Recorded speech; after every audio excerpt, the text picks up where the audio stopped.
I didn't plan to speak that night. I didn't even plan to stay. I remember standing near the edge of the room, holding a paper cup that tasted vaguely like burnt coffee, watching people in tailored suits laugh a little too loudly at jokes that weren't funny. The kind of laughter that isn't about humor, it's about belonging, about signaling, about letting everyone else know you're on the inside. I wasn't. At least that's what they thought. A man with a tight smile and a voice polished by too many boardrooms looked me up and down and said, "Hey, catering's through the service elevator? You're not supposed to be here." He didn't whisper it. He didn't have to. The room heard him. And then the room did what rooms like that always do. It paused just long enough to enjoy the moment. I felt the heat crawl up my neck. Not anger, not yet.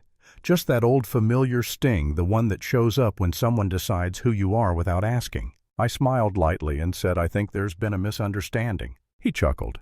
Actually chuckled. "No offense," he said, which was impressive because offense was the only thing on the menu. "This is a private event. Private, exclusive, not for people like me." I could have corrected him. I could have ended it right there. But something stopped me. Not fear, not doubt. Curiosity. Because when people think you don't matter, they stop performing. They show you who they really are. So I stayed. I stepped aside like I belonged there as much as anyone else, which somehow annoyed him more. A woman nearby leaned over to her friend and whispered not quietly enough, "Wow. Bold."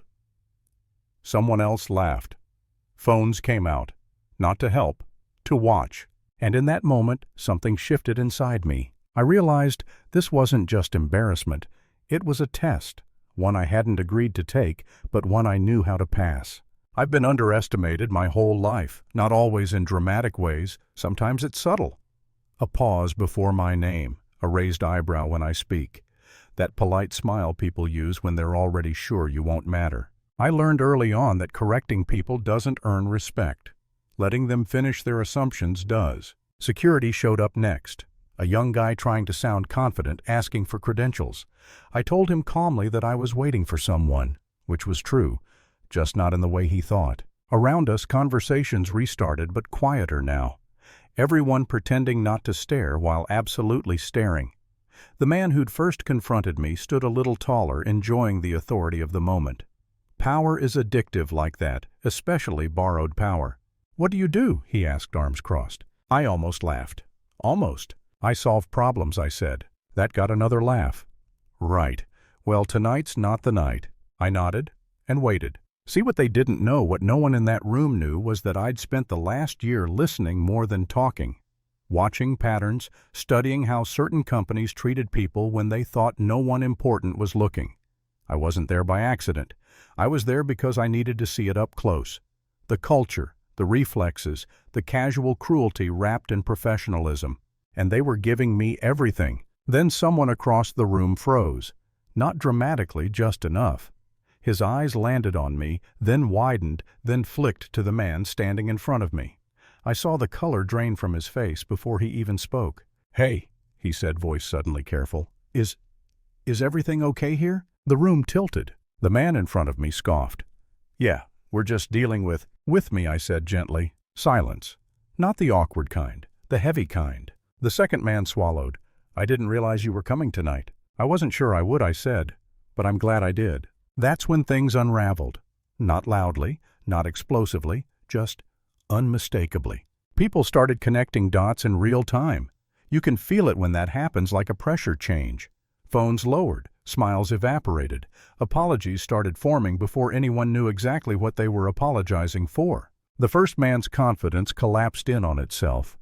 "Wait," he said, forcing a laugh. "You know each other?" I looked at him, really looked at him. Not with anger, with clarity. "Yes," I said, "we do." Someone offered me a seat. I declined. Someone else said my name correctly, and that's when the room truly went quiet. Because names have weight when they're attached to consequences. I didn't announce anything. I didn't raise my voice. I didn't need to. I asked one question, calmly. "Is this how you treat people when you think they don't matter?" No one answered. I let the silence do its work. The man who'd mistaken me for staff couldn't meet my eyes anymore. He stared at the floor like it might forgive him. Others suddenly found the walls fascinating. A few tried to recover compliments, nervous jokes, invitations to talk later. Too late. I wasn't there to humiliate anyone. I was there to understand, and I understood enough. I told them I'd be leaving. That surprised them more than anything else. "You're leaving?" someone asked, confused. "Yes," I said. "I've seen what I needed to see." I walked toward the exit, heels echoing against marble that suddenly felt colder. No one stopped me. No one followed. The power had already shifted, and they knew it. Outside, the night air hit my face, and I breathed, really breathed, for the first time since I'd walked in. Not relief. Resolution. Here's the part people always expect next: revenge, firings, lawsuits, public spectacle. That's not how it happened. Change doesn't always come with fireworks. Sometimes it comes with quiet emails, restructured leadership policies, rewritten by people who finally understand what's at stake. Sometimes the loudest consequence is the one no one can spin. I didn't stay to watch them scramble. I didn't need the satisfaction. Winning isn't watching someone else fall, it's refusing to become what hurt you. Weeks later, I heard what happened. Apologies were issued, careers shifted. A few people learned very hard lessons, others didn't. That's life. But I think about that moment, sometimes the exact second when the room realized it had made a mistake. Not because of who I was, but because of who they had been when they thought no one important was watching. That's the part that stays with you. Because money doesn't change people. Power doesn't either. It just removes the mask. So I'll ask you this, and I really want to know what you think. Have you ever seen someone's attitude change the moment they realized you mattered? And what do you think that says about them? Not you. Drop your thoughts in the comments. Let's talk about it.